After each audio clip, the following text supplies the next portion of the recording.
And may I just add to what Senator Cott from Arkansas said. It's dangerous. I think it's disgraceful. It's irresponsible. And it's not going to work. We're not going to do this. So I think people on our side are willing to go big. For Republicans, that's not so easy in one day to spend all we're going to spend in a single year. We're going to spend about $1.8 trillion, probably closer to 2 when it's over with, in one day. That's as much as we would spend in an entire year for discretionary spending.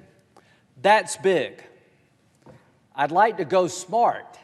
If you're going to go big, you need to be smart, right?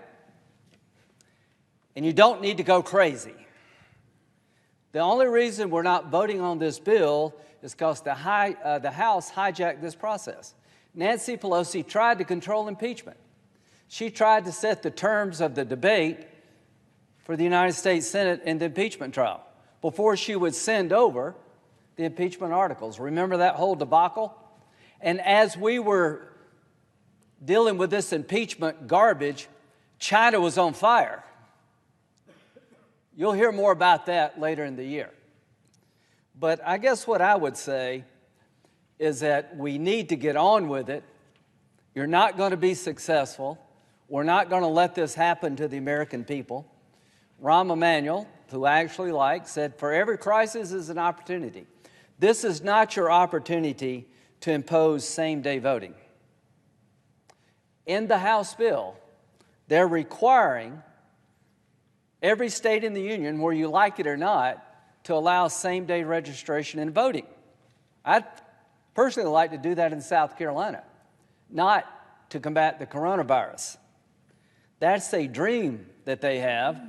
This is not the time to enact that dream.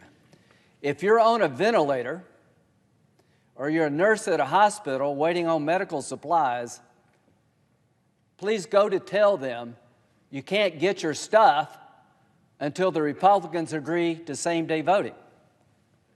They're literally holding hostage the relief for doctors and nurses, for towns and cities, for businesses who've had to lay off their workers, for same-day voting, for corporate diversity, for a $15 hour minimum wage.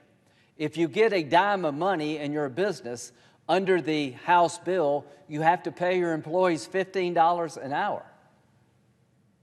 Literally, they're using this sad day in America to enact policies that wouldn't have a snowball's chance in hell getting through the United States Senate.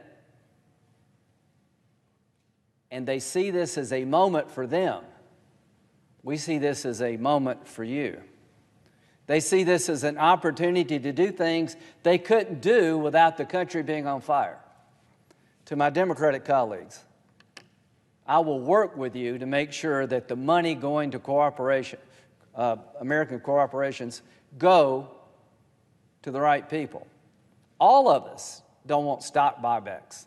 All of us want to make sure that the money is lent, not given as a grant to the big companies in this country. All of us are willing to do more to help the states. We're willing to work on the problem. We're not going to be willing to take your legislative wish list and allow you to use this moment of crisis to turn the country upside down. I don't know why you want to do this. I know this. If we were doing this, the media would be eating us alive. If there were a House bill that Republicans are writing doing away with right to unionization, every major paper and TV station in this country would be talking about the Republican Party going nuts, trying to take an ideological agenda and attach it to a national crisis that we haven't seen since World War II. So, two things are going to happen. We're not going to give in because it is wrong. It corrupts everything about why we're here. We have worked with a House-passed bill that we didn't like because we needed to get something done relevant to the problem. To Speaker Pelosi, you see this as an opportunity to do things you couldn't do otherwise.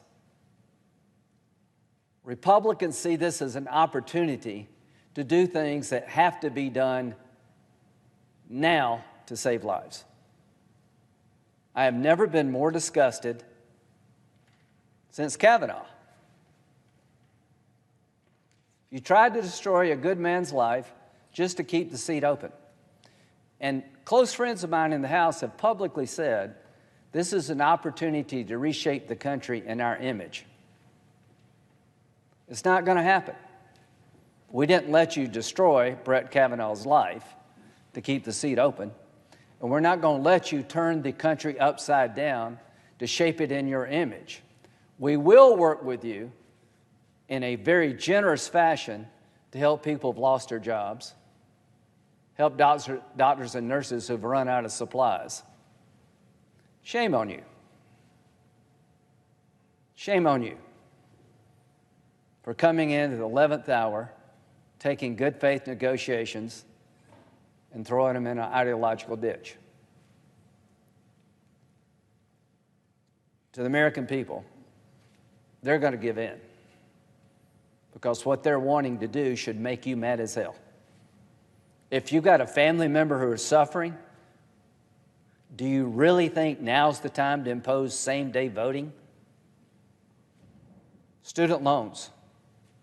$10,000 loan forgiveness for every student loan in the country. That's a debate we'll have, but not on this bill. And let me tell you what it would cost to forgive $10,000 for every student loan in this country. About $500 billion. Here's the question. If you're going to spend $500 billion, wouldn't you want to spend it on the virus? Wouldn't you want to spend it on hospitals who are under siege? Wouldn't you want to spend it on businesses who are shut down and have no hope of opening up anytime soon?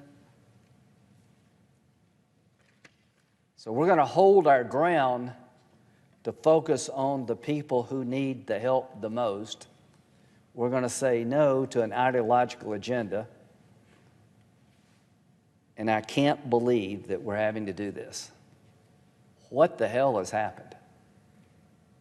How could we get here as a nation? We've gone a long way from we're all in it together to this. So, to my colleagues on the other side,